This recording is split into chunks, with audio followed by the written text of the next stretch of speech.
am the devil. I am the Lord Satan from the netherworld, ruler of the damned and eternal king of hell.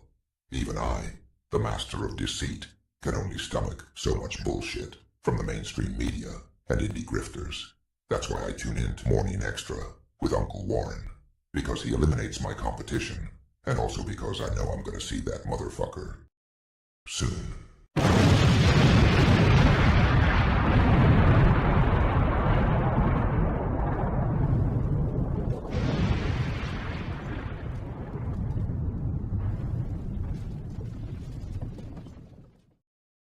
Deo, Deo.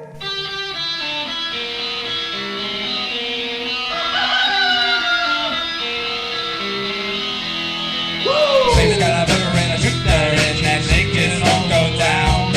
Baby's got a booger and a shooter and that shake is all go down.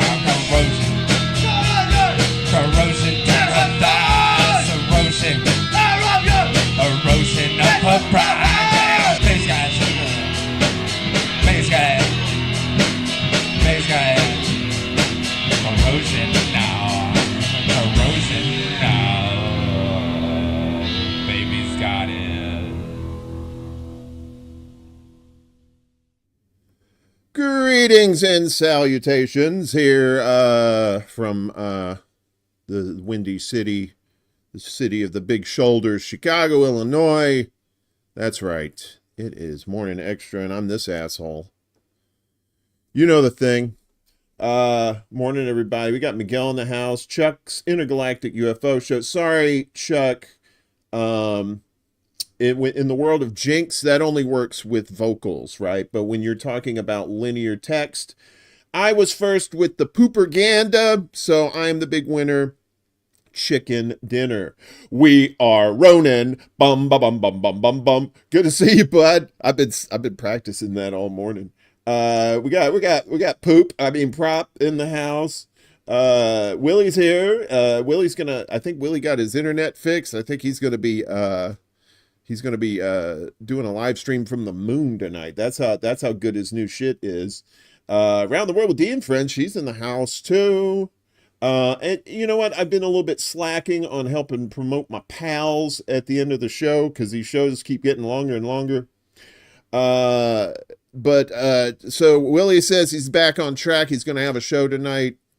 Be sure to check that out. And of course, Around the World with Dee and Friends, around, I think around 8 or 9 p.m., I think is when it comes on. Also, just want to keep reminding you about our buddy Chanda Masta. She's dealing with lung cancer, and there's a fundraiser for her on GoFundMe. So help our friend out. If you can spare a few bucks, she could use it, because as we'll find out later in the show, healthcare in America sucks ass. That kind of thing. So links, if you want to donate to her GoFundMe, the link is in the description down below. So, and we hope nothing but the best for Chanda. She's a sweetheart. One of our favorite Gen Xers. She's always speaking truth. That the tyrant's over on the Rockfin. Good morning to you, kind sir. So we got a long show today. Like I said, about 30 plus stories today. So, let's get right down to it. So, we talked about the pagers blowing up, Monday. Well, now there was a second wave, and I'm sure you all heard about this. Second wave of blasts hits Lebanon as Israel declares new phase of war. At least 20 people have been killed and 450 wounded in Lebanon in a new wave of blasts related to communication devices. That's the Ministry of Public Health says, a day after thousands of pagers used by Hezbollah detonated across the country. And I think that number has been updated to, in total, over 30 people killed. The attacks, which were widely believed to be carried out by Israel against Hezbollah, have raised fears that the two sides' simmering conflict could escalate into all-out war. I didn't have the story today, but Hezbollah did launch major strikes into northern Israel. So but there's a lot of people reporting on that as well. So, speaking to Israeli soldiers on Wednesday, Israeli Defense Minister Yoav Gallant said, "We are at the start of a new phase in the war. It requires courage, determination, and perseverance, and a lack of soul." He forgot to mention that. He made no mention of the explosions of electronic devices on Tuesday and Wednesday, but praised the work of Israel's army and security agencies, saying the results are very impressive. Fucking ghoul. Multiple explosions were reported across Lebanon on Wednesday, with the state-run national news agency saying pagers and devices exploded in Hezbollah strongholds in eastern and southern Beirut, as well as in the eastern region of Bekaa, where 3 people were wounded. Hezbollah's Al-Manar TV reported explosions in multiple locations, which said were the result of walkie-talkies detonating. Al Jazeera's Ali Hashem, reporting from Tyre in southern Lebanon, witnessed 2 explosions.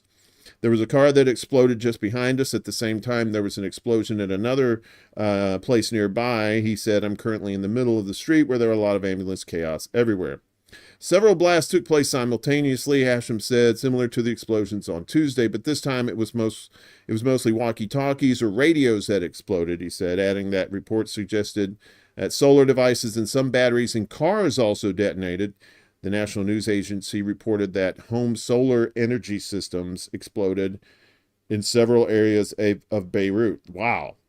Home solar systems. In Wednesday's attack, several blasts were heard at a funeral in Beirut for 3 Hezbollah members and a child killed by exploding pagers the day before, according to journalists with the AP at the scene.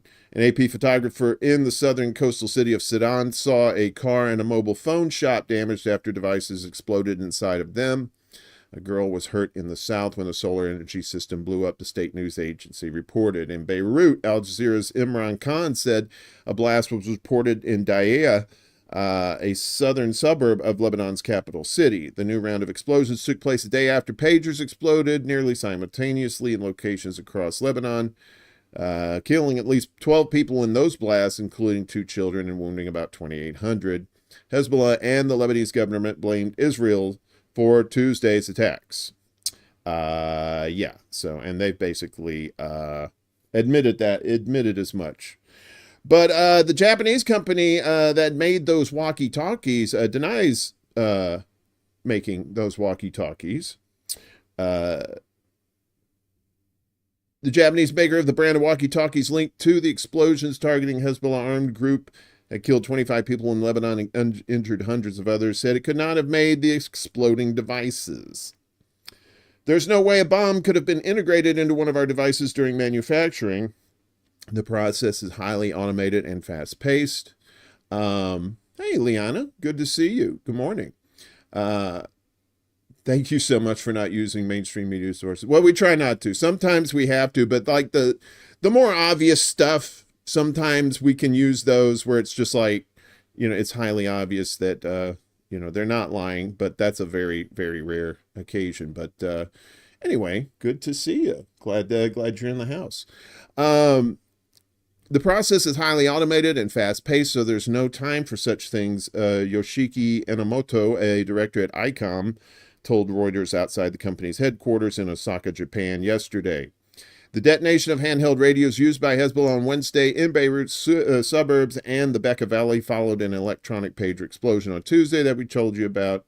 ICOM said it halted production of the radio models identified in the attack a decade ago, and that most of those still on sale were counterfeit. If it turns out to be counterfeit, then we'll have to investigate how someone created a bomb that looks like our product. If it's genuine, we'll have to trace its distribution to figure out how it ended up there, Enomoto said. A company representative for Power Group in Lebanon, which says it is the country's sole official distributor of ICOM, said it did not import the model that detonated on Wednesday and that there were no detonations in its stores or warehouses. The representative said ICOM discontinued a model that detonated on Wednesday in 2014, and that Power Group only imports models still in production. The company's Facebook page advertises several ICOM handheld radios for sale, but not the discontinued models. And so this goes into Europe, too. So the hunt for origins of Lebanon pager attack widens to Bulgaria and Norway. Bulgaria and Norway became new focal points yesterday of a global hunt for who supplied Hezbollah with the thousands of pagers that exploded in Lebanon this week in a deadly blow to the group, Reuters reported. Reuters reports, security sources said that Israel was responsible for the explosions on Tuesday. Israel has not directly commented on the attacks. How and with whose help the pager attack was carried out was not known yet, although so far there were possible leads in Taiwan, Hungary, and Bulgaria. It is not clear how and when the pagers were weaponized so they could be remotely detonated. The same question remains for the hundreds of handheld radios used by Hezbollah that exploded on Wednesday in a second wave of attacks. One theory is that the pagers were intercepted and hooked up with explosives after they left factories. Another is that Israel orchestrated the whole deadly supply chain. Bulgarian authorities said on Thursday that its interior ministry and state security services had opened an investigation into a company's possible ties. They did not name the company that they were investigating. Local media reports said Sofia-based Norta Global Limited had facilitated the sale of the pagers to Hezbollah. Hey, what's up, Game.Film? Good to see you, brother. Happy Friday to you, too. Citing security sources, national broadcaster BTV reported that 1.6 million euros related to the transaction passed through Bulgaria and was sent to Hungary. Reuters could not immediately confirm the claim. Emails sent to a Norta email listed on Bulgarian company registration records were returned as undeliverable. The firm's founder declined to comment. Now, this is from Mint Press News.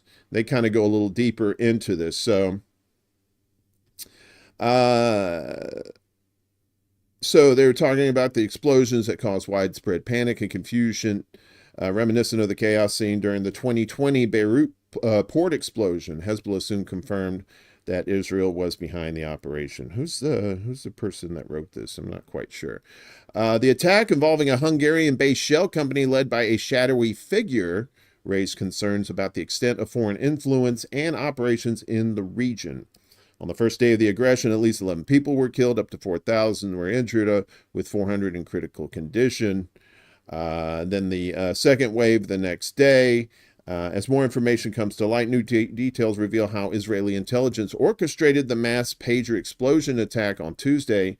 It has been discovered that the AR-924 pagers involved in the incident bore the markings of the Taiwan-based company Gold Apollo, which we told you about the other day.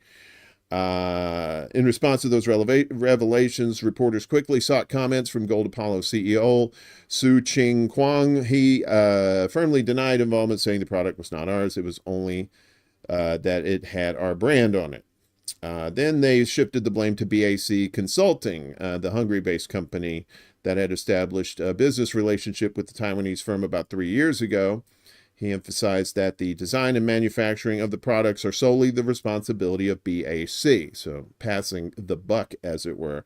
However, a deeper investigation into BAC Consulting KFT reveals that the Budapest-based company registered in May 2022 appears to be nothing more than a shell corporation. It was registered as a limited liability company, LLC. Journalists in Hungary traced BAC's registered address to an apartment in a residential neighborhood. Upon arrival, they found the office marked only with a printed A4 sheet. That's just like a regular standard piece of paper you put in printers. Identifying it as BAC Consulting. According to BBC Verified, 13 companies are registered in the same building.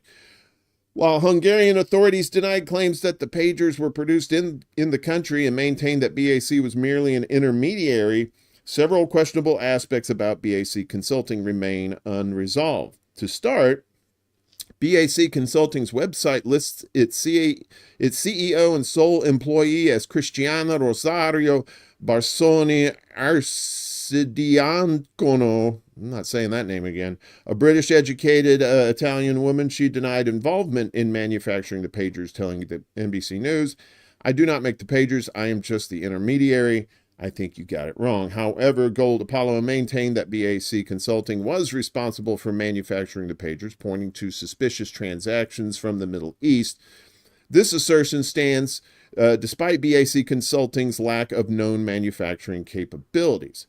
Adding to the mystery is herself, that lady we just mentioned with the really hard to pronounce name, an elusive figure that only NBC managed to interview before she disappeared. According to her LinkedIn profile, created in 2019, she speaks 7 languages and has held various unrelated roles across Asia, Europe, and Africa. The BAC Consulting website, now taken down, claimed the company was expanding its operations in Asia to develop international technology cooperation among countries, same thing these days, for the sale of telecommunication products. There's the Christiana right there with the hard to pronounce name there. BAC Consulting's website claimed she served on the board of the Earthchild Institute, a sustainability group that does not list her as a member. A PDF link to her LinkedIn notes that BAC Consulting began in 2010, raising questions since this predates her completion of studies in the UK and overlaps with her time at the French engineering school Centrale Supélec. It also begs the question why a company supposedly founded in 2010 only registered in 2022. That is an interesting question. BAC Consulting documents also claim that its clients included the European Commission and the UK Department for International Development. Barsoni herself stated she had been employed by both the UN and the EU, yet these organizations have denied or claimed no knowledge of working with her or BAC Consulting CEO. Given the conflicting information, remains unclear where the pagers were manufactured or when they were rigged with explosives. Israel's Mossad has a well-documented history of establishing shell companies across Europe to support covert operations, a likely scenario with BAC. So this was Robert Inlakesh. This was from Press News, and so they had a pretty decent deep dive into that. So these and then once those terrorist attacks, and these were terrorist attacks, then they started bombing Lebanon. So I'm no military expert or Middle East expert, but I can kind of see the writing on the wall there that major war is going to happen between those two company. I keep saying companies. Israel is a company, if you think about it, that that's funded by the United States. Meanwhile, Lebanon is trying to bounce back and taking measures against further terror attacks. The Lebanese armed forces said in a statement yesterday that its specialized units were detonating pagers and suspicious communication devices across the country following 2 days of Israeli terror attacks on Lebanon involving the use of rigged pagers and walkie-talkies. Specialized army units are detonating suspicious pagers and communications devices in different areas, so citizens are urged to stay away from explosion sites, report any suspicious device or object, and not approach it, the Army statement read. The statement came as the Lebanese government decided to issue a ban against the carrying of any wireless communication devices on board airplanes. Lebanon's Directorate General of Civil Aviation issued an order to all airlines operating at Beirut International Airport prohibiting the transport of any pager or walkie-talkie device on board the aircraft, according to the national news agencies. All airlines operating at Beirut Rafik Hariri Airport are requested to inform all passengers departing through the airport that until further notice, it is prohibited to carry any pager or walkie-talkie device on board the aircraft, whether inside a suitcase or a handbag, as well as by air cargo. Otherwise, those devices will be confiscated by the relevant security units at the airport. So Lebanon saying, all right, we're going to take your pagers and stuff. At least you can't take them on the, can't take them on the planes. Hey, Gene, good morning. Good to see you. You said your cell phone's from China. Smart. Very good. All Iraq isn't taking any chances either. So Iraq seeks to tighten border security, electronics inspections following the explosions in Lebanon. The Iraqi government announced on Wednesday its intention to bolster security checks along its borders to prevent potential breaches or security threats, particularly concerning the import of electronic devices. The measure follows the deadly explosions in Lebanon, the latest series of blasts. Yes, and you got the information there. Mohammed Shia al-Sudani, Iraqi Prime Minister and Commander-in-Chief of the Armed Forces, chaired a National Security Council meeting on Wednesday. Statement from al-Sudani's office emphasized the council stressed the need for border crossings to take necessary preventative measures to avoid any potential breach. The statement further noted the council also stressed the importance of thorough security checks on imports, especially electronic devices, before contracts are signed, and only dealing with reputable companies during the import process. Additionally, the council was briefed on the latest developments in Lebanon and reaffirmed Iraq's commitment to continue providing medical and humanitarian aid assistance to those affected. And I believe Iran was also sending help as well. What's going on here? Come on. There you go. Yeah, so Lebanon's is getting a lot of support from their allies in the region. And so these explosions that happen, Israel said they're targeting Hezbollah, but it mostly killed innocent people that weren't Hezbollah. They were just regular citizens in the region there. But now experts are talking about war crimes, or at least violating international law. So this is from Common Dreams.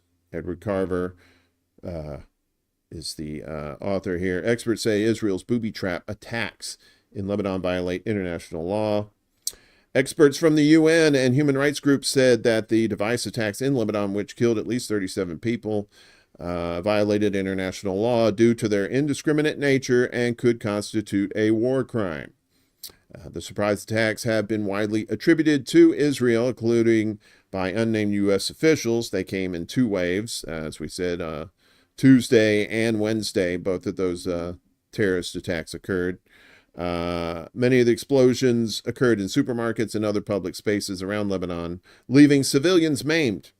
These attacks violate the human right to life, absent any indication that the victims posed an imminent threat, lethal threat to anyone else at the time, a group of more than a dozen UN legal experts said in a statement yesterday, including Ben Saul, the UN Special Rapporteur. Ooh, Rapporteur. That sounds like a fancy name for rapper, but that's not what that is. On human rights and counterterrorism, the UN experts call the attacks a terrifying violation of international law. Volker Turk, the UN High Commissioner for Human Rights, also denounced the attacks in a statement on Wednesday, calling them shocking and their impact on civilians unacceptable, and saying that the fear and terror unleashed was profound. Simultaneous targeting of thousands of individuals, whether civilians or members of armed groups, without knowledge as to who was in possession of the targeted devices, their location, and their surroundings at the time of the attack, violates international human rights law and, to the extent applicable, international humanitarian law, Turk added. Israel hasn't confirmed or denied responsibility for the device attacks, but has indicated that it's shifting its military focus to the north as tensions mount with Hezbollah in Lebanon. But I mean, the same thing has been happening in Gaza too since October 7th of last year. We're going after Hamas, but apparently Hamas are tiny infant children and people who are not Hamas. So it's very frustrating to see this going on. That they're allowed to do this kind of stuff. And a lot of us have been saying, what's the red line? If genocide isn't the red line, what is? Well, the UN is finally growing some stones.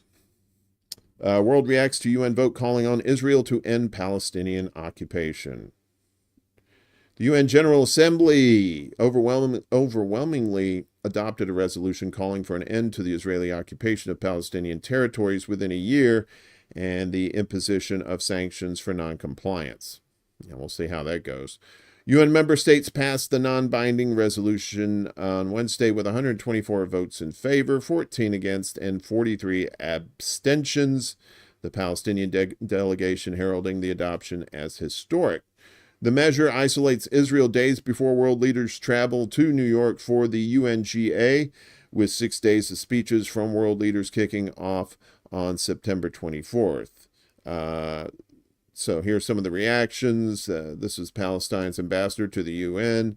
Riyad Mansour called the vote a turning point in our struggle for freedom and justice. Israel's ambassador to the UN, Danny Danon, slammed the vote as a shameful decision that backs the Palestinian Authority's diplomatic terrorism.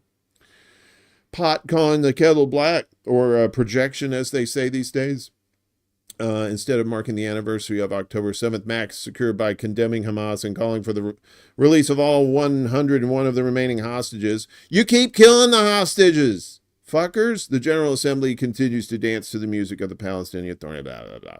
The Palestinian Authority, PA President Mahmoud Abbas, welcomed the resolution and urged countries across the world to take steps to pressure Israel to adhere to it.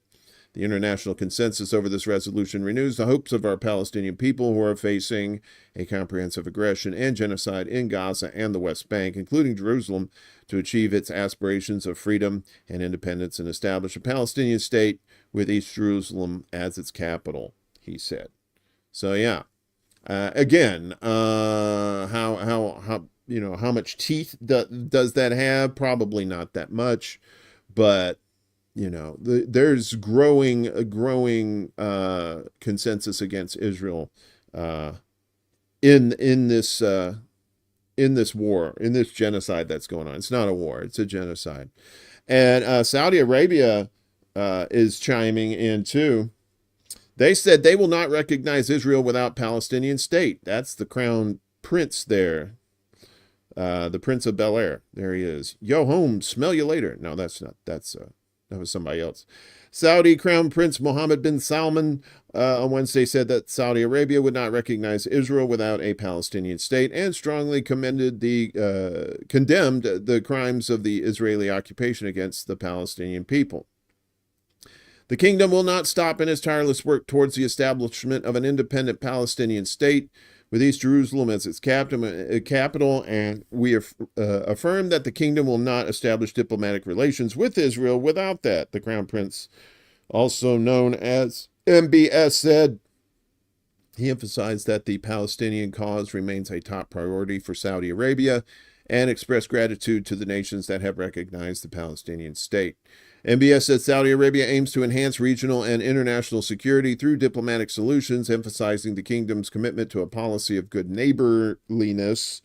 The Saudi leader made the remarks at an annual speech to the Advisory Shura Council, which he gave on behalf of King Salman. The council swore an oath of office before MBS on Wednesday before he addressed it. So, yeah.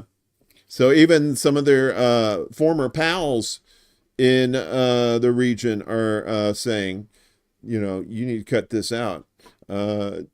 Gene says, I wonder why they switched to supporting Palestine. MBS is a liar. Probably is. I'm from Missouri on this stuff. You can tell me all you want, but motherfucker, you better show me first. Show don't tell, which is also a great Rush tune, if you like Rush. Briefly, some of I think England and France had limited or suspended their flights to the Middle East.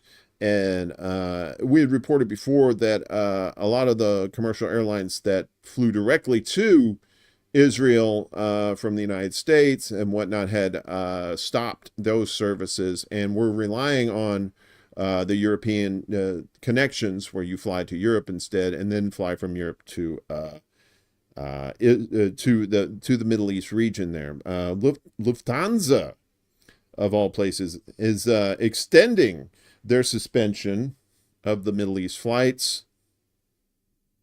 There's a plane right there, in case you don't know what one looks like. German airline group Lufthansa said Thursday it was extending a suspension of flights to Tel Aviv, Tehran, and Beirut as regional tensions soared following deadly explosions in Lebanon this week. Flights to Tel Aviv and Tehran will be canceled until September 24th. I think that's Tuesday. Citing the current situation, flights to Beirut will be suspended until October 26th, it added. The safety of our passengers and crews is always our top priority, Lufthansa said, adding that it would reassess the situation in the coming days. Affected passengers can rebook for free or ask for a refund. And then it goes into what happened. The Lufthansa group, whose carriers also include Swiss, Austrian Airlines, and Brussels Airlines, has repeatedly modified its flight schedule in recent months due to heightened tensions in the Middle East, as have other airlines. Yeah, so, yeah, apparently probably not a good idea that, you flying to the Middle East right now might want to not do that. Meanwhile, we said Iran was helping Lebanon out with medical supplies and anything else that they needed after those bombings. Well, they're also supporting one of our folks in the global south, too. This is interesting. According to their defense minister, Iran fully supports the Maduro government in Venezuela. Iran's defense minister, Brigadier General Aziz Nasirzadeh, says the Islamic Republic fully supports the government of Venezuelan President Nicolas Maduro, stressing that the change of governments does not alter the overall policy and approach to Tehran towards Caracas. Nasirzadeh, who is also the Iranian head of the Joint Economic Commission of the Islamic Republic of Iran and Venezuela, made the remarks at a meeting with Venezuela's Minister of Transportation, Ramon Blasquez, in Tehran on Thursday. He further told Blasquez, who is also the Venezuelan head of the Joint Economic Commission of the two countries, that late Iranian President Ibrahim Raisi and late Venezuelan President Hugo Chavez were the founders of a new chapter in the relations between the two countries. We must strive as the officials of the Joint Commission for Economic Cooperation to further develop these relations, the Iranian defense minister stressed. Caracas announced late last week that authorities had detained 5 foreign nationals, including 3 Americans, and we told you about that, on suspicion of planning an attack on Maduro and his government and plotting to destabilize the South American country through violent actions. According to Venezuela's Interior Minister, Diosdado Cabello, authorities had seized 400 American-made rifles from the squad. Right? Things are changing around the world as people are starting to get wise to the bullshit. You know what I'm saying? You're starting to see where people are starting to line up. You've got your Western axis of evil versus your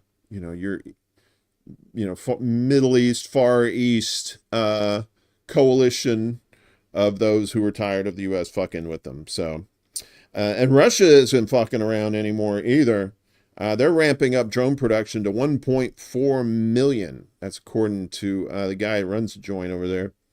President Vladimir Putin said yesterday that Russia was ramping up drone production by around 10 times to nearly 1.4 million this year to ensure the Russian armed forces grab victory in Ukraine. In total, about 140,000 unmanned aerial vehicles of various types were delivered to the armed forces in 2023, he said. This year, the production of drones is planned to increase significantly, well, to be more precise, almost 10 times. Whoever reacts faster to these demands on the battlefield wins, Putin said at a meeting in St. Petersburg about developing drone production. Since Russia sent tens of thousands of soldiers into Ukraine in February 2022, the war has largely been a story of grinding artillery and drone strikes along a heavily fortified 1,000-kilometer front involving hundreds of thousands of soldiers. Both Russia and Ukraine have bought drones abroad and ramped up their own production for a range of targets, from destroying artillery and arsenals to striking at energy infrastructure and battleships. And that's the future of warfare, kids. You're not going to have kamikaze pilots anymore, people actually flying planes into buildings, or will you? It's going to be drones. That they're going to have kamikaze drones fitted with weaponry, explosives, that sort of thing. Yeah, so, Liana, that's probably true. Russia took a terrible hit of munitions still exploding and burning 2 days later. He's got to be furious. Yeah. Well, they're furious, all right. Not just about that, but they're furious at one of their BRICS buddies, India, as well. Thanks for the segue, Liana. I appreciate it. Ammunition from India enters Ukraine, raising Russian ire. Artillery shells sold by Indian arms makers have been diverted by European customers to Ukraine, and New Delhi has not intervened to stop the trade, despite protests from Moscow, according to 11 Indian and European government and defense industry officials and a Reuters analysis of commercially available customs data. The transfer of munitions to support Ukraine's defense against Russia has occurred for more than a year, according to the sources in customs data. Indian arms export regulations limit the use of weaponry to the declared purchaser, who risks future sales being terminated if unauthorized transfers occur. The Kremlin has raised the issue on at least 2 occasions, including during a July meeting between Russian Foreign Minister Sergei Lavrov and his Indian counterpart, 3 Indian officials said. Details of the ammunition transfers are reported by Reuters for the first time. Russia and India's foreign and defense ministries did not respond to questions. In January, Indian Foreign Ministry spokesperson Randhir Jaiswal said a news conference that India had not sent or sold artillery shells to Ukraine. 2 Indian government and 2 defense industry sources told Reuters that Delhi produced only a very small amount of the ammunition used by Ukraine. One official estimated that it was under 1% of the total arms imported by Kiev since the war. The news agency couldn't determine if the munitions were resold or donated to Kiev by European customers. It's probably what happened, too. They weren't selling the weapons to them directly, and thank you. But the thing they're pissed off about is they weren't trying to stop them being diverted by not selling to these countries who were diverting them. Speaking of the military, the UK is much like their counterparts across the pond, deeply embedded with the military-industrial complex. Arms industry deeply entrenched in UK government, a CAAT report says. Let me have some vodka here real quick. Delicious. Mornin drinking. There's nothing better. The arms industry plays a major role in influencing UK government policy with a revolving door system between high-ranking former military officers and arms and security companies, according to a campaign group.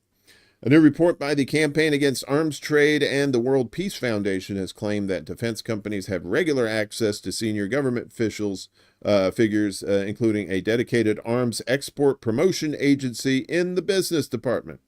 The report sounds the alarm over the arms industry's apparent influence on government policy through close employee ties, and how the lines between the two have been virtually erased. Yes, just like their pals in the United States. If it's not the MIC, it's APEC, right? That's running the joint. It highlights the Ministry of Defense's broken procurement system relating to its process of establishing business contacts that are often orchestrated by former Army officers now working at defense firms, and a lax arm exports control regime. The British government's arms licensing has recently come under scrutiny for its sales to Israel, considering its brutal military campaign in Gaza. The Israeli military has been accused of committing war crimes, including genocide, by international bodies and rights groups. And then and this goes back to what we reported earlier, that 30 licenses to Israel from a total of 350 over concerns that such military exports could be used by Israel were suspended, but just kind of like a drop in the bucket there. So, and they were complaining about that. We also talked about the Houthis and how kick-ass they are. Now it's going to cost people even more to try to get through the Red Sea because of them. Red Sea insurance costs soar as Houthi shipping threats loom, sources say. This is the oil tankers Soyunion on the Red Sea. Not supposed to be on fire, but there it is. The cost of insuring a ship through the Red Sea has more than doubled since the start of September, and some underwriters are pausing cover as the risk of attack from Yemen's Houthis on commercial vessels increases, the industry sources said. The Iran-backed Houthis first launched aerial drone and missile strikes on the waterway in November. They say they are acting in solidarity with Palestinians under assault in Israel's war on Gaza. In more than 70 attacks, the Houthis have sunk 2 vessels, seized another, and killed at least 3 seafarers. Oh, man. The industry sources speaking on conditions of anonymity said additional war risk premiums paid when vessels sailed through the Red Sea were quoted up to 2% of the value of the vessel, from 0.7% at the start of September and after the attack on the Greek-operated Soyunion tanker, which we just showed, which was on fire for weeks.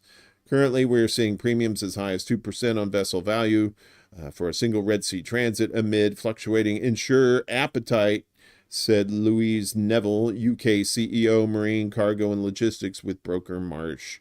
The Houthis have said they will attack the ships with links to the UK, the US, or have called at Israeli ports, although other vessels have been in the firing line, adding to dangers and also the costs involved.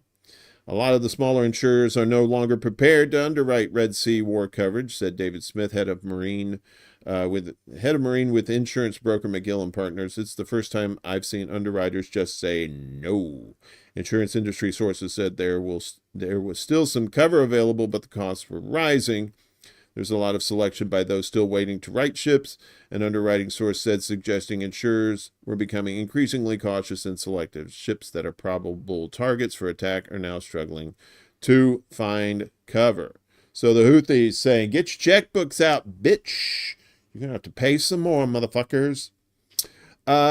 Speaking of Yemen, Elon Musk is trying to get his mitts in on things there. So trying to get Starlink in there, and they are not having it, as it were. Sanaa denounces Starlink use, says it will harm national security. Yemen's Sanaa government has condemned the activation of Starlink services in the country. The Yemen news agency Saba reported on Wednesday. The company, owned by tech tycoon and failed Charlie Brown character Elon Musk, announced on Wednesday it will provide its fast-speed internet connections via low-orbit satellites. In response, an official in Yemen's communications ministry told Saba that the ministry said that the plan will gravely threaten the country's national security and Yemen's societal fabric. The plan, commissioned by the Saudi-backed government, which Sanaa describes as mercenaries, attempts to secure the interests of foreign powers in the country, the source explained. This behavior clearly confirms the disdain of the mercenaries for the sovereignty and independence of Yemen and their willingness to harm the security and stability of the country in favor of foreign powers, so it was not surprising that the decision was welcomed by the Americans, they told Saba. Yeah, and they were talking about Starlink in Ukraine as well. So much good vodka. And of course, they were keeping an eye on that, and nobody really wants Elon Musk anywhere in their business because he's kind of yeah, he's out there. So with all this shit that's going on in the world, there's it's more and more likely that we're going to get into an actual world war. But if that were the case, it looks like the U.S. Is probably not going to win that war. So the U.S. could lose possible war with Russia, China, and Iran. The United States may soon confront the threat of a major war with those three countries and North Korea soon, but it is completely unprepared for such a fight, according to a new study from the National Defense Strategy Commission delivered to Congress on Wednesday. Chair Jane Harman stated in testimony before the U.S. House Armed Services Committee that the main message was significant and urgent action is needed, but for years our government has failed to keep up. Wow, you mean a country whose infrastructure has gone to shit and they don't give a fuck about their people, and now their military sucks too? Wow, I didn't see that coming. Harman emphasized that risks to U.S. national security have been increasing for 2 decades and are now larger than ever since the height of the Cold War, if not World War II. However, she stated that the entire system, particularly the Defense Department, is risk-averse and hesitant to move. NDSC's Harman emphasized that the alliance of China, Russia, Iran, and North Korea represents a significant shift in the geopolitical environment, and the United States might find itself embroiled in a worldwide battle on the magnitude of World War II. There is potential for near-term war and potential that we might lose such a conflict, according to Harman. The NDSC decided that the Biden administration's national security plan is already woefully out of date in light of the ongoing war in Ukraine, the war on Gaza, and other events, Harman stated. And yeah, and remember, there's our stockpiles are like because we kept giving all these fucking weapons to Ukraine so that they could lose. Good job, U.S. You know how to pick the winners. They did come out really well after World War II. That was because of all the manufacturing that was done during the war. That's what kind of saved the American economy was war. And I think that's what people think today now. I'm not quite sure where this fits in, but I had to include this story. Everybody loves the CIA, right? Creeps in America, is that what they're called? Well, they finally actually got one and are putting them in jail. So, a CIA officer jailed for sexually abusing dozens of women. And there's the motherfucker right there. A former CIA officer has been sentenced to 30 years in prison for drugging and sexually assaulting more than 24 women while working for the agency in South America. Law enforcement found hundreds of images of the disgraced spy groping and abusing his unconscious victims on his computer. Brian Jeffrey Raymond, when they use all three of their names, that they're a criminal, right? Like Lee Harvey Oswald. They probably just called him Lee Oswald, his buddies did, but you know how that goes. Raymond was handed his sentence by Washington, D.C. court on Wednesday, nearly a year after he pleaded guilty to 1 count each of sexual abuse, abusive sexual contact, coercion and enticement, and transportation of obscene material. As part of a plea deal with federal prosecutors, Raymond admitted to raping an additional 4 women, sexually abusing 6, and taking obscene photographs of 28 female victims. Raymond's crimes began in 2006 and spanned nearly 2 decades.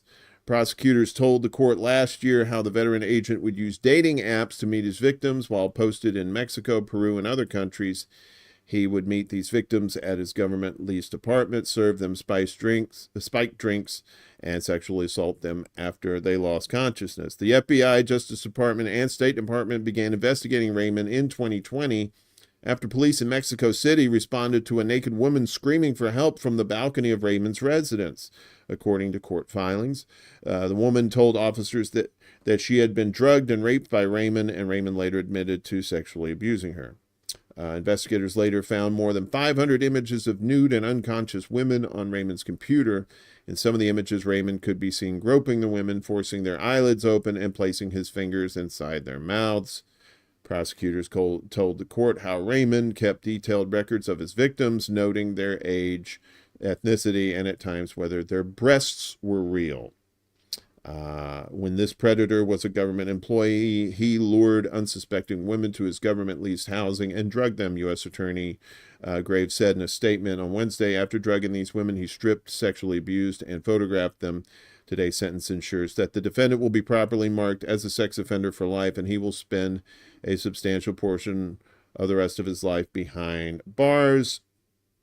Addressing Raymond during Wednesday's sentencing hearing, the U.S. District Judge Colleen Collar-Catelli called the former spy a sexual predator and told him that he was going to have a period of time to think about this. In addition to the prison sentence, Raymond was ordered to pay $260,000 in damages and remain on parole for the rest of his life. 30 years. And yeah, I'll believe that's one of those. I'll believe it when I see it, that they're actually going to put this guy in jail. I say he probably serves about maybe 10 years minimum security. And it's the CIA too. I mean, they're on a black ops budget. You know, this guy's not the only one doing this shit too. Yeah, Gene, he does need to get life. I'm not for the death penalty, but things like this kind of tend to make me think about whether that's a good option or not. But you know, and that's the hubris of the United States government. They can do anything they fucking want to, and who's to do anything about it? This, I don't know. I don't even know why they even caught this guy. I mean, was it just so flagrant? It's so embarrassingly flagrant that they had to do something about it? Because, you know, a lot of this shit's probably going on with other agents as well. Business news. We were talking about the muscles from Brussels. Well, Brussels is about to cancel flights due to strike. We love to hear some strike news around here. Strike, strike, strike. Shut that motherfucker down. Brussels Airlines said that it would cancel most of its flights on October 1st due to a Belgian national strike of security workers. Brussels Airport, the largest airport in the country, had asked airlines to review their schedules because the strike would lead to a reduction in security screenings. The airport said a large number of security staff would be expected to participate in the strike and predicted a major impact on airport operations. Brussels Airlines base is located at Brussels Airport and is one of the hub airlines in Lufthansa Group, and we told you about them earlier. A spokesperson for Brussels Airlines said it would need to cancel 8% of its 203 flights scheduled for the day. Passengers would be offered an alternative flight schedule with a flight on an earlier departure date, later departure date, or on the same day through another Lufthansa Group hub. Some 2.4 million passengers and 18,600 flights travel through Brussels Airport last month, according to the airport. October's strike will come less than a month after flight traffic from Belgium's Charleroi Airport, a major hub for the budget airline Ryanair, was snarled by multiple delays of strikes by that airport's employees. Strike, strike, strike. I'm telling you, man, stop voting for people, voting and doing shit. Strike. Get your worker buddies to go on strike. Find a way to give them mutual aid, but strike is shutting down this bullshit is the only way we're going to have to do it. Like at Amazon, you know, they're fighting. They're always fighting. The workers are always fighting Amazon. Amazon boosts pay as workers launch bid for $25 an hour. So, yeah, they put pressure on Amazon. Amazon came up with some bullshit, and they said, no, that's not enough. As Amazon workers across the United States launched a campaign demanding at least $25 an hour, the e-commerce giant announced Wednesday it was raising hourly pay for its warehouse workers and drivers. In what Amazon Vice President of Worldwide Operations Udit Madan called the company's biggest ever investment in pay and benefits, the average starting pay for U.S. fulfillment and transportation workers will rise starting this month. Members of our frontline team will be getting at least an additional $1.50 an hour starting this month, which will bring their average base wage to more than $22 an hour, and average total compensation to more than $29 an hour when you include the value of their elected benefits, such as health care, said Madan, who added that the workers will also receive free Amazon Prime subscriptions. Woo! That's a deal maker right there. While the Amazon workers who launched the drive for $25 welcome the announcements, they say they deserve more. Like a pizza party in the break room, right? I've lost out on thousands of dollars of income. I haven't gotten a paycheck since my short-term disability, which only covered 60% of my regular pay, ended in January, said Christina, worker at Amazon's STL8 Fulfillment Center in Missouri and longtime member of the STL8 Organizing Committee. I'm awaiting approval for long-term disability, which I applied for back in January, Christine explained, who was injured on the job. I've maxed out my credit cards and drained my 401k. I'm on food stamps. I just got approved for Medicaid. At one point, I started a GoFundMe just to make rent. Ain't that America? I started a GoFundMe just to make rent. I've never been in the position of having to ask for money, but the alternative was homelessness. When you're forced into that position, you do what it takes to survive. Today shows that Amazon workers are united and stronger than ever in our demands for higher pay, she said. With over 800 worker signatures on our petition and new workers joining us from across the region, together we will win the $25 an hour that we all deserve. So good on them, right? You know, there was the fight for 15 about 5 years ago.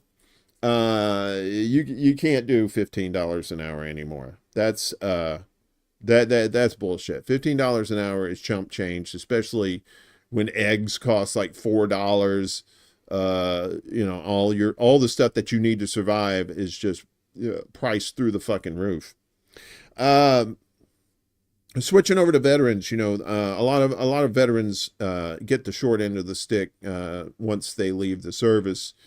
You know, people say, well, thank you for your service, but that's all you get is thanks, right?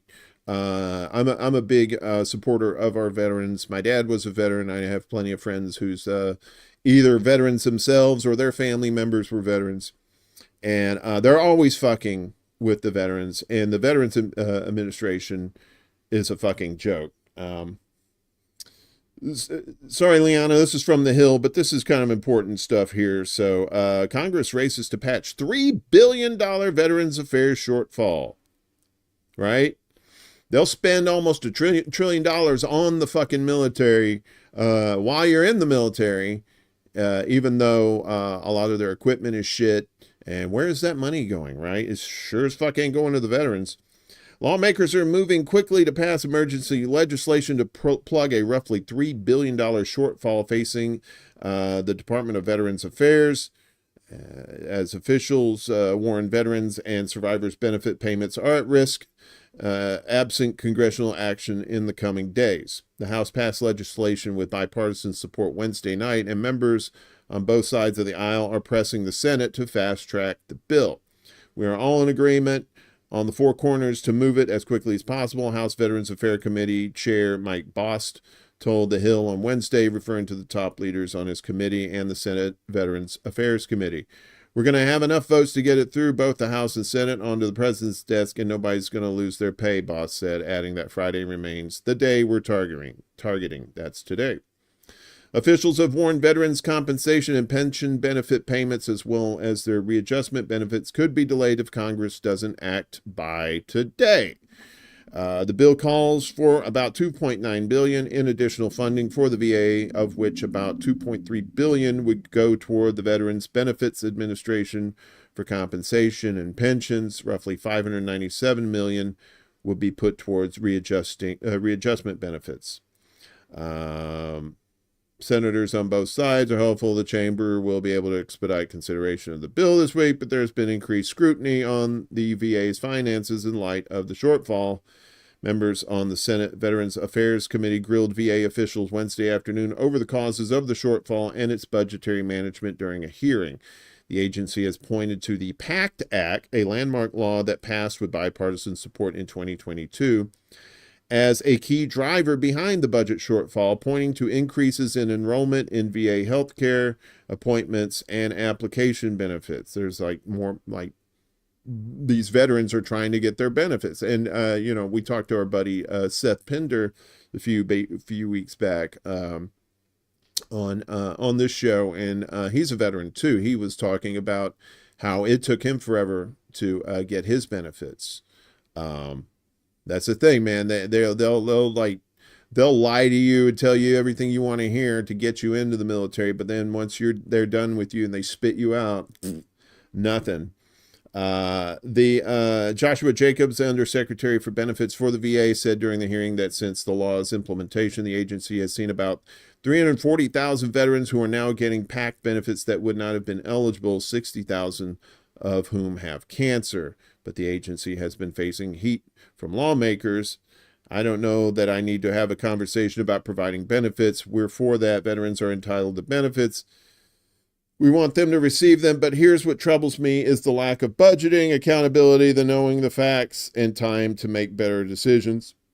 Senator Jerry Moran of Kansas, the top Republican on the Senate Veterans Affairs Committee, said at the top of the hearing Wednesday. Other Republicans also grilled officials on previous reporting that the VA improperly awarded executives millions of dollars in bonuses last year. Shocking, right?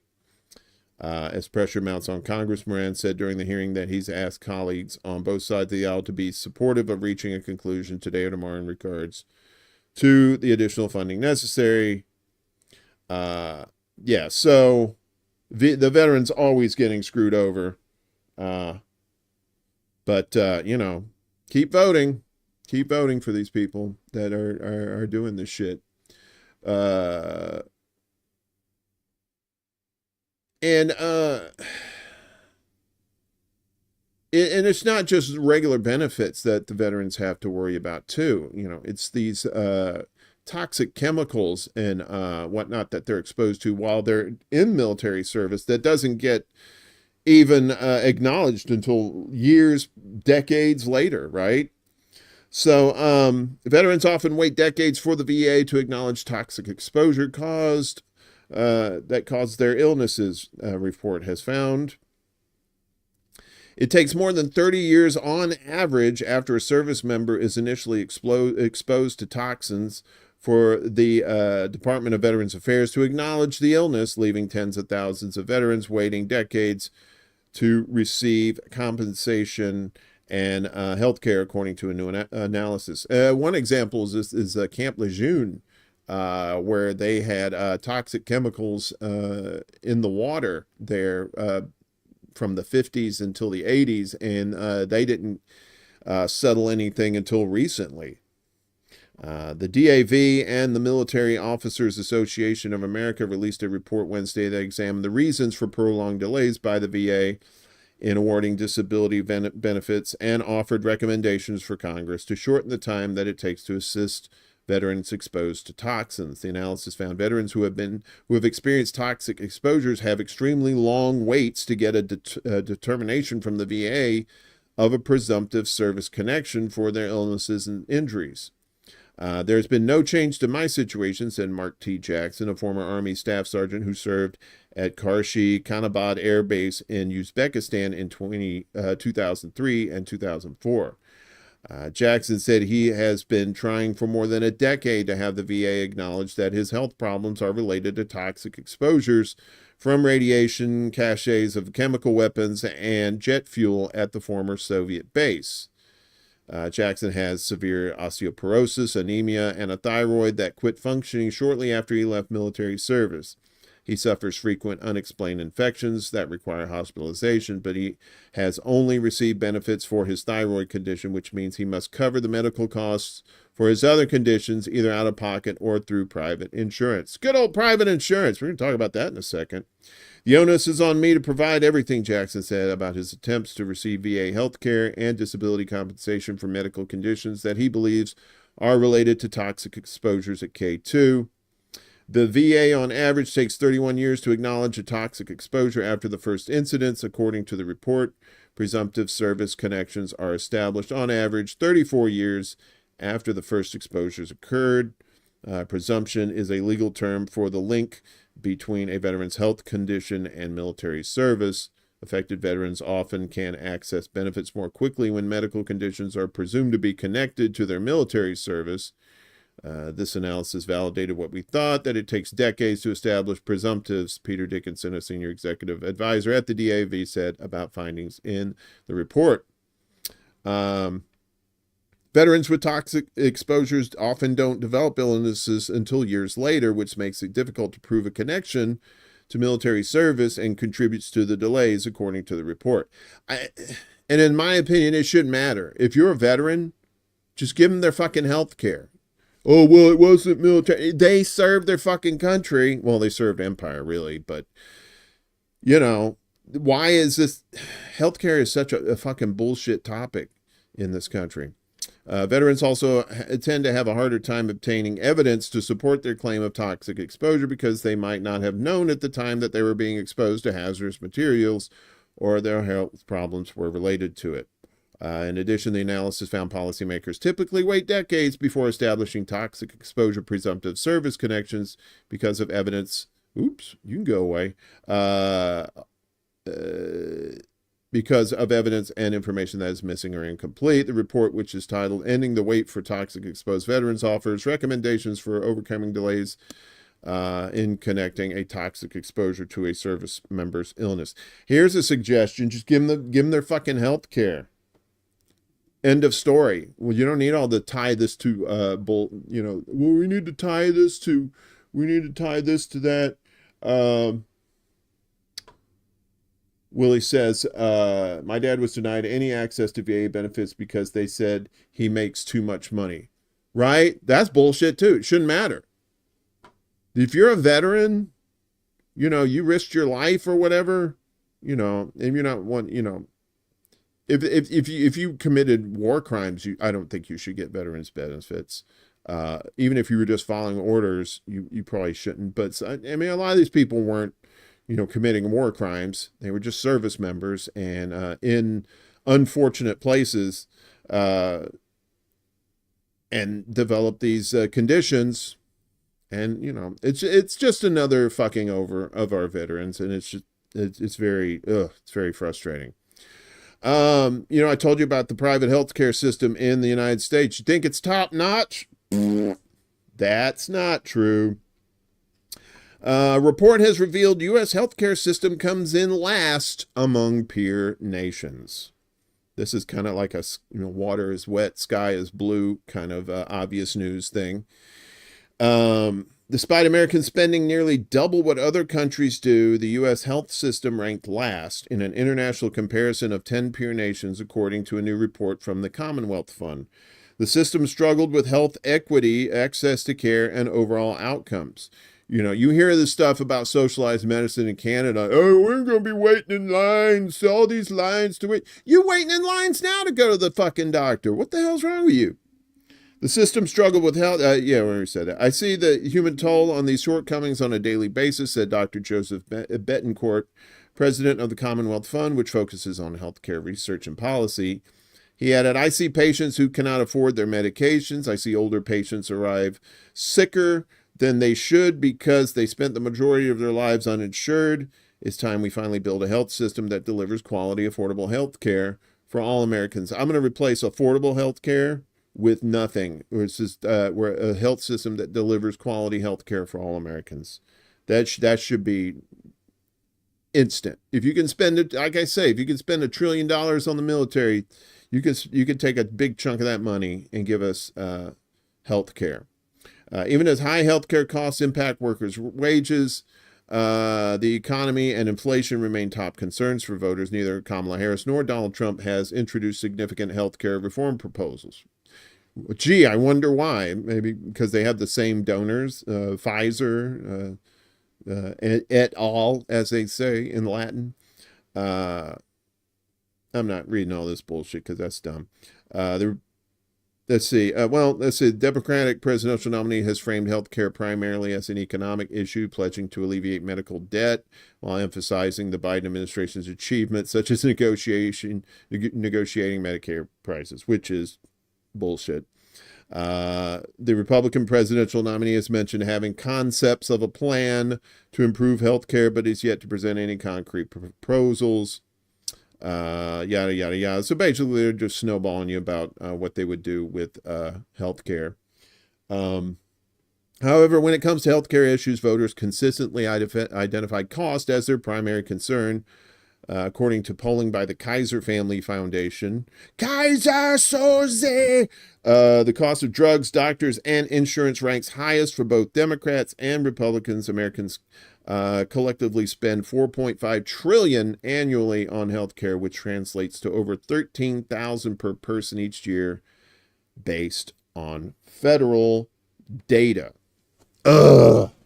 Yes. And it doesn't make sense, really. Like, if you want, like say you're a dyed-in-the-wool capitalist, right? And you want,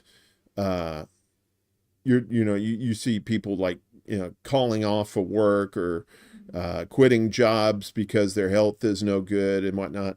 You would think that you would want healthy individuals for, production in this company, if you're looking at it from a capitalist point of view. But I guess they're going to replace everybody with robots, and robots don't need healthcare. They just need like oil, circuitry, that sort of thing. Exactly, Leon. There shouldn't be medical debt. We all know how they negotiate debt. Yeah, the student loans is another one too. Well, if you don't, she wouldn't have student loans if you didn't go to college. Like, well, then let's just have a stupid society. Oops, too late. We already do. Back in my old neck of the woods, Mississippi, they're trying to get mental health services for people in jail. And that's a big thing, too, where it's like a lot of people are in prison, not just in Mississippi, but around the country for mental health issues, rather, that, incarceration is not going to treat them, but mental health services would. Says this from the Mississippi Free Press. Mississippi program connects jailed people to mental health services. A new program in Mississippi could help people who need mental health care services while they are jailed and facing felony charges. The Roderick and Solange MacArthur Justice Center at the University of Mississippi School of Law, Ole Miss, announced Wednesday that it has a 2-year collaboration with the Mississippi Department of Mental Health. An attorney working for the MacArthur Forensic Navigator Program hotline will provide information to judges, prosecutors, sheriffs, public defenders, and relatives of people in jail, said Cliff Johnson, the MacArthur Justice Center director. Everyone involved in our criminal legal system knows that Mississippi, like many states across the country, has for too long allowed people struggling with mental illness to remain locked up in our county jails when what they really need is access to quality mental health care, Johnson said. Our hope is that this new program will bring an end to needless human suffering, take pressure off sheriffs who don't have the training or resources to handle these situations, and make families and communities more stable. And they're trying to do these in major cities too, right? Trying to decrease police presence at situations where mental health people are needed instead. The hotline attorney, Stacey Ferraro, has represented people charged with capital offenses and juveniles sentenced to life without parole. She said people who need mental health services should not be left in jail to spiral deeper into darkness. My experience has taught me that many of the people arrested in our local communities aren't people who knowingly disregard the law, but instead are family members and neighbors who are off much-needed medications and are acting in response to fear, panic, or delusions caused by their mental illness, Ferraro said. Medical director for the Mississippi Department of Mental Health, Dr. Thomas Recor, said the collaboration with the MacArthur Justice Center should help the department reduce waiting times to provide service for people in jails. By sharing a clear vision and our individual expertise, we are providing care that not only safeguards our communities, but also creates lasting positive outcomes for those at risk, Recor said. A grant from Arnold Ventures funds the Navigator program.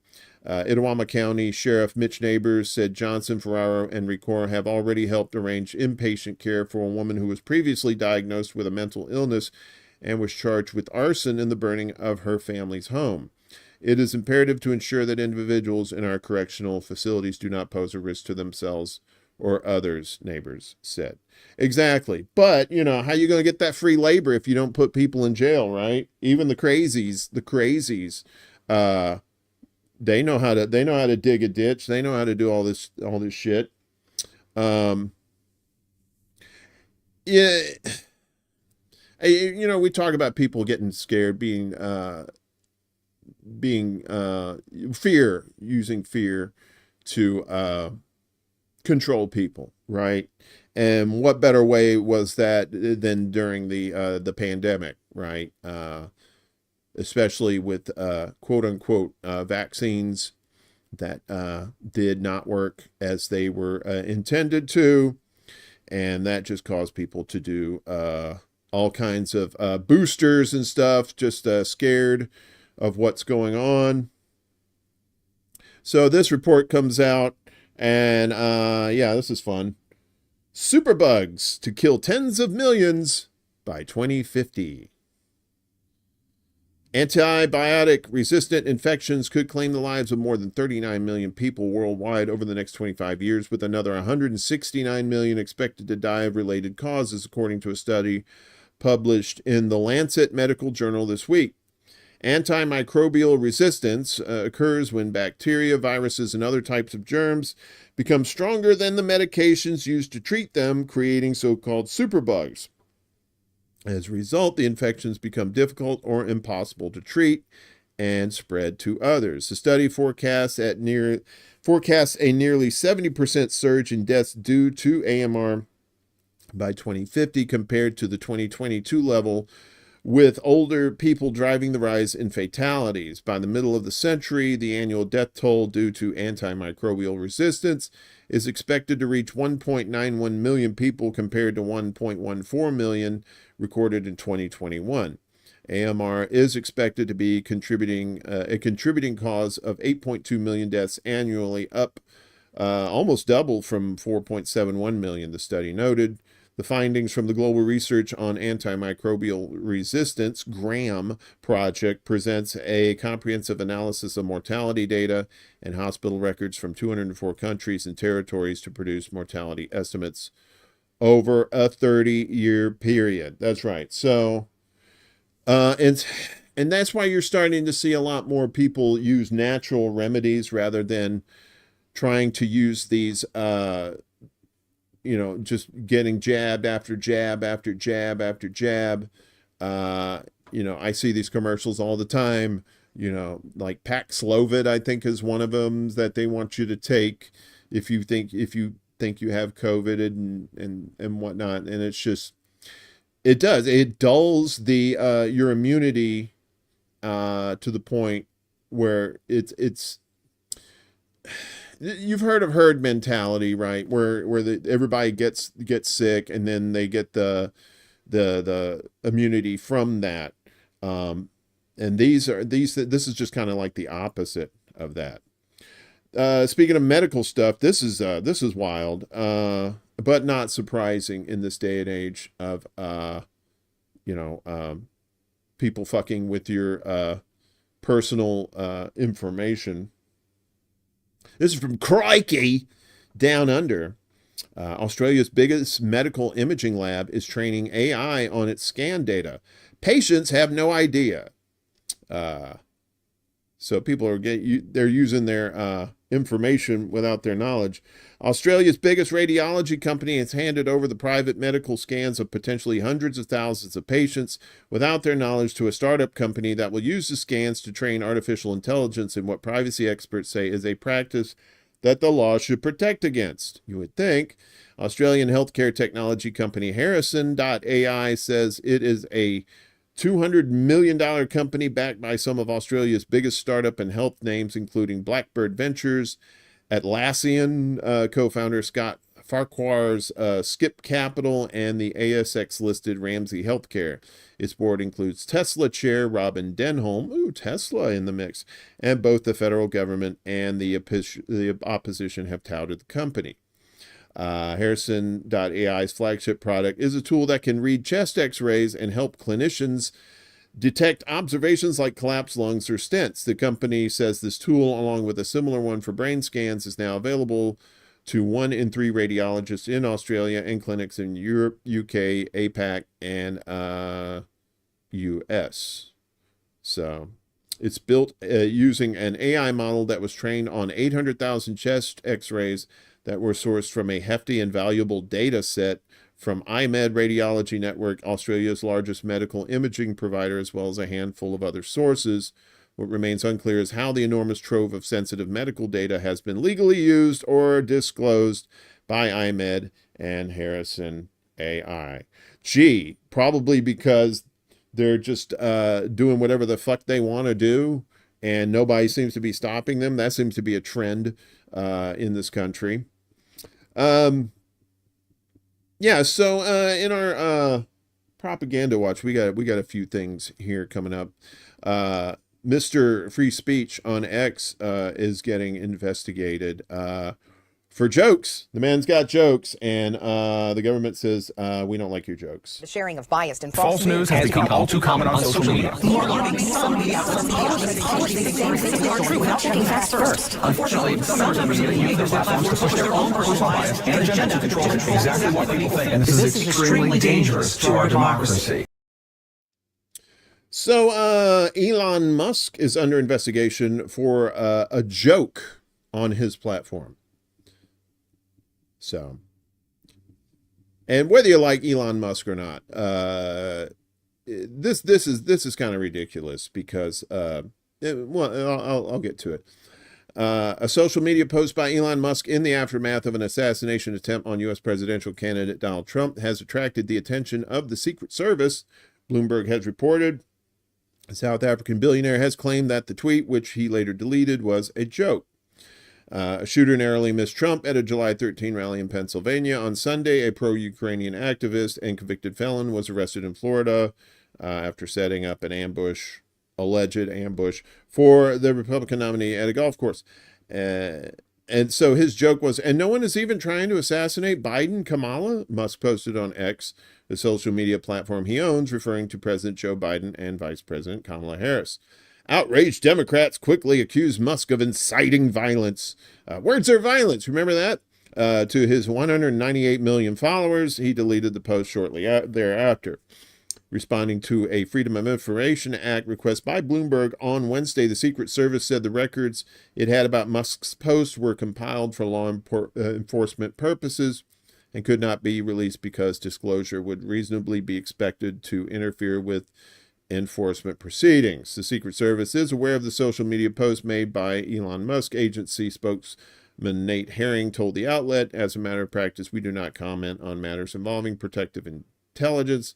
We can say, however, that the Secret Service investigates all threats related to our protectees. According to Bloomberg, Musk will either get a visit from the Secret Service and have to prove he doesn't pose an imminent threat to Biden and Harris. Musk endorsed Trump, yada, yada, yada. So he wasn't calling for violence, all right? I mean, he was probably saying what a lot of people were already saying. It's like, they're going after Trump a good bit, but not after those two. And it's not like people aren't pissed off at the Democrats, right? So I thought that was kind of ridiculous. So deep fakes are something we have to worry about too. That's part of the propaganda where things aren't as they appear. This is from Common Dreams. Democracy Watchdog condemns FEC refusal to act on election deepfakes. We need a clear FEC rule in place to deter fast proliferating political deepfakes which threaten electoral integrity and people's basic faith that what they see and hear is real, but the agency has utterly failed to deliver. I mean, even without deepfake, we don't think a lot of this shit's real anyway. The Federal Election Commission, the FEC, on Thursday voted to forego new rulemaking on the use of artificial intelligence in U.S. political campaign advertising, drawing sharp criticism from a watchdog group that said deepfakes threaten electoral integrity. Public Citizen, the watchdog group, had last year petitioned the FEC to issue regulations clarifying that the use of deepfakes in political ads is illegal.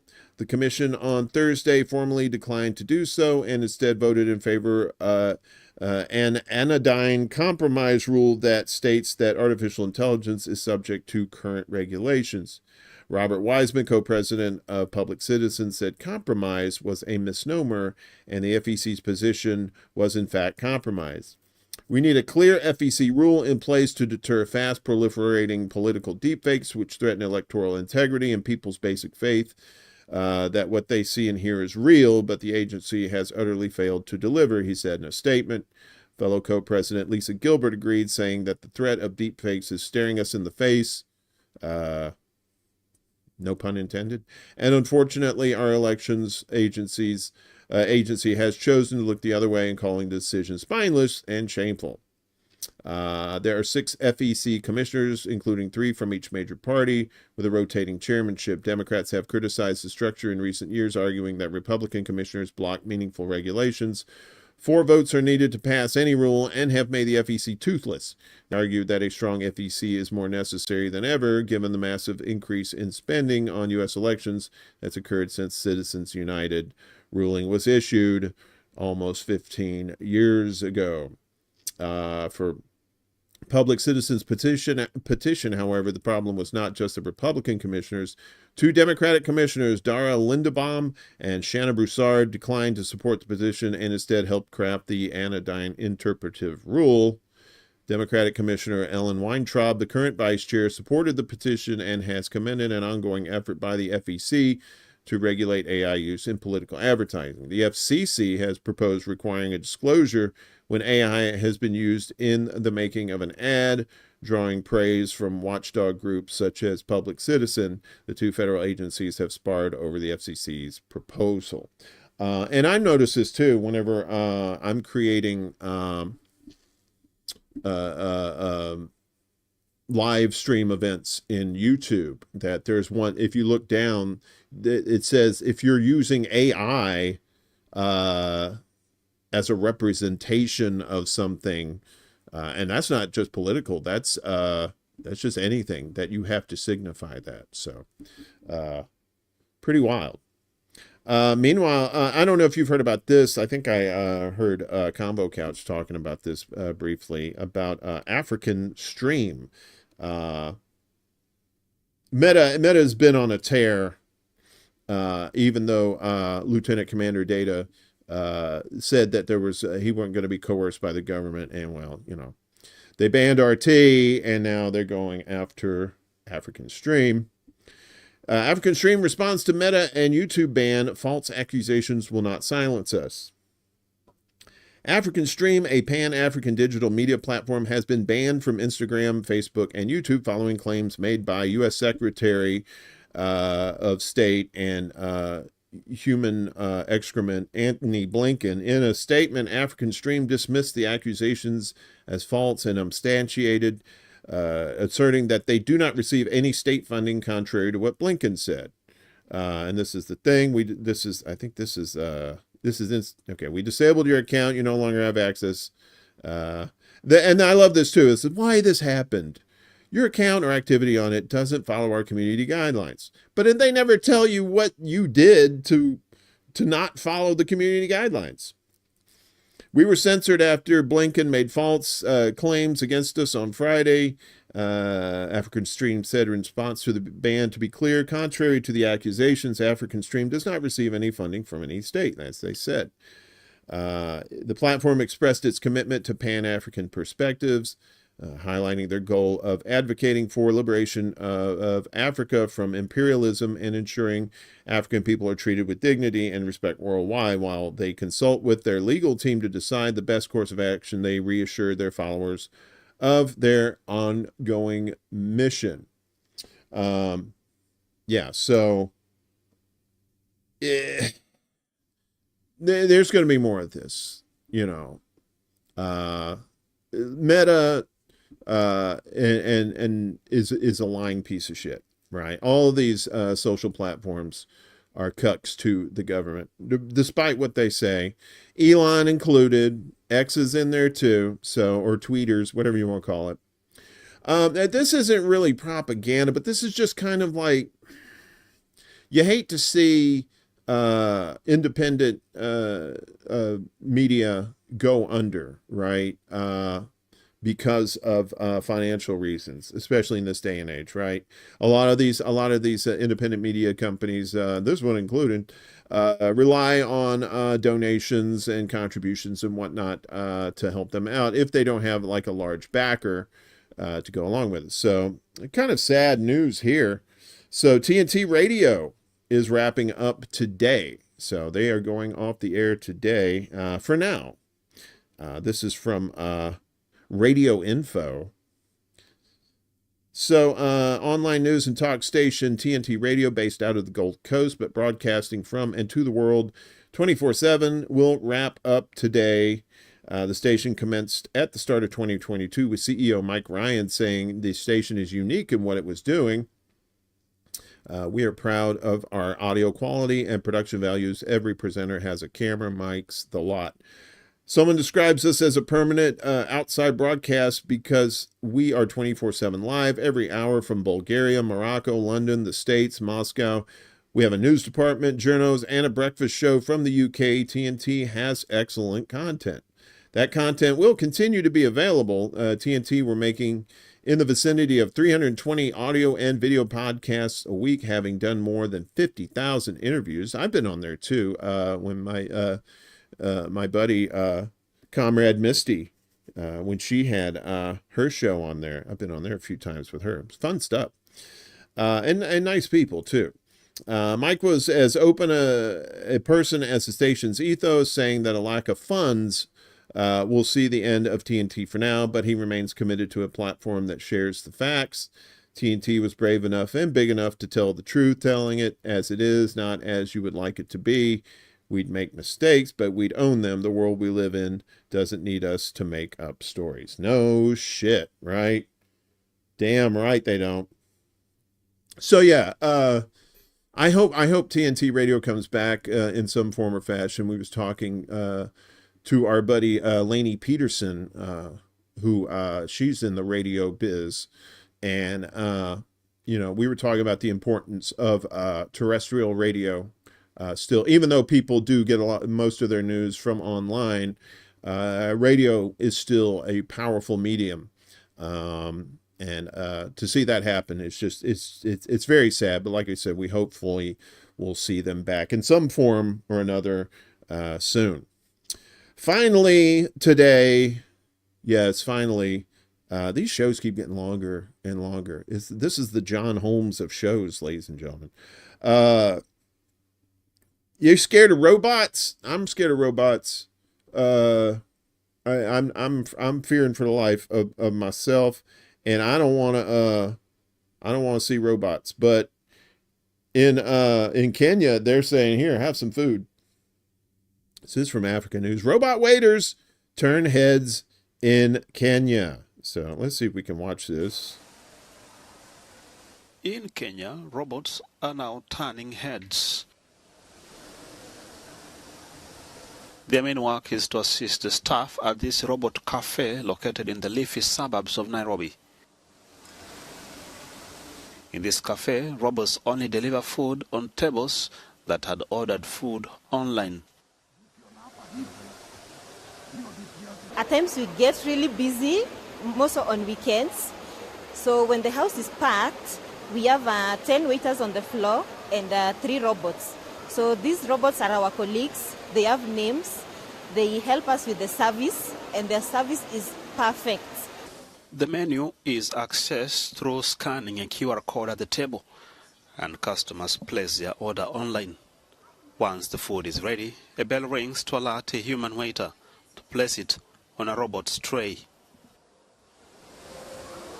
I can see it's something unique because here in our country, Kenya, there is I've never seen another restaurant like this one. So I think for me, it's a good idea to the owner of this restaurant. After a long day's shift, the robots are usually charged overnight. They are controlled via a central command center that contains specialized software. At no point the robot can be able to fully function all the service and everything that is supposed to be undergoing in a restaurant without the human touch.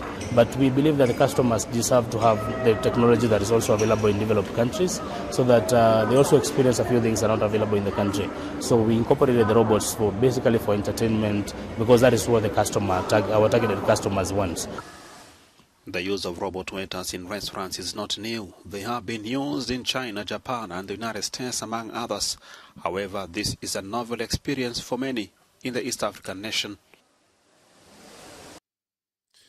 So yeah, robots in Kenya, right? Is this where it's going? Is this where we're going? Everything's going to be robot? Everybody's going to be replaced by robots? I mean, I saw in the video there, like the one robot was coming up to a table and the people just kind of pulled the food off themselves. But then there was another point in the video where the robot comes up there and there's a person who works at the restaurant that was pulling it up there. It's like, what is the robots doing? Miguel. Deep bleep, bleep, bleep, bleep, bleep, bleep, bleep, bloop. Here is your overpriced food. Danger, Will Robinson. Danger, Will Robinson.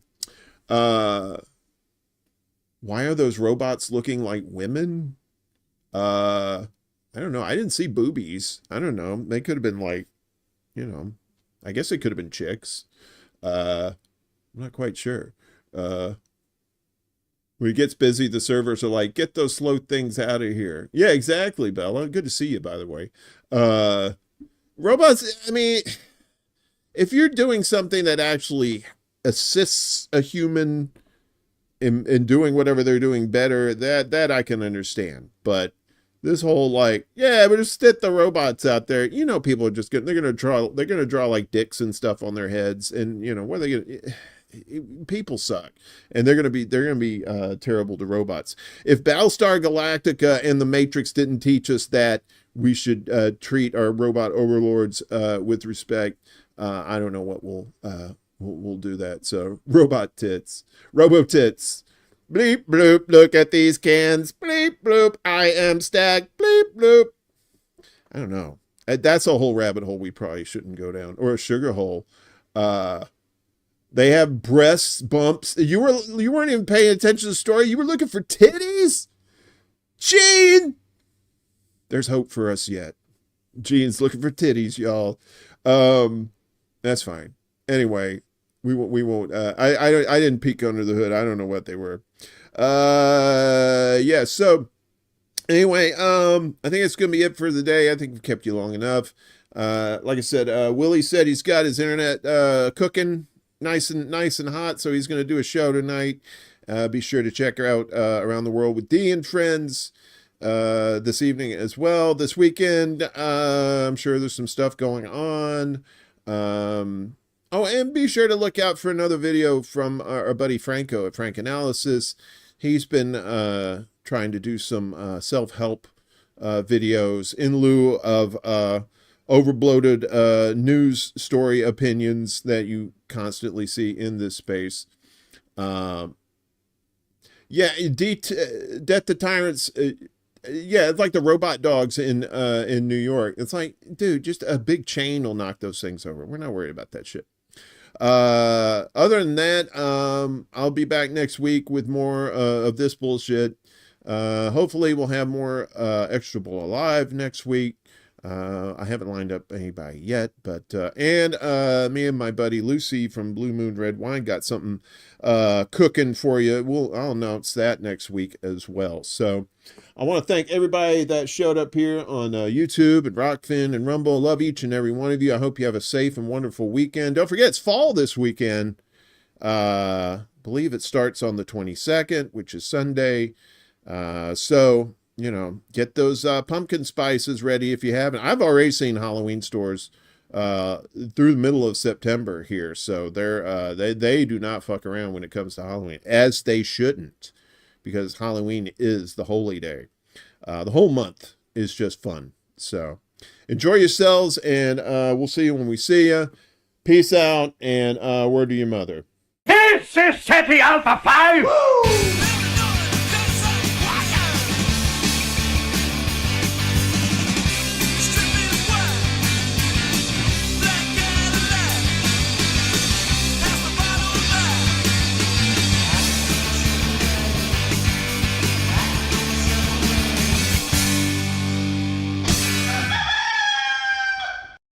a damn good song, wasn't it, dog? You like that song? All right.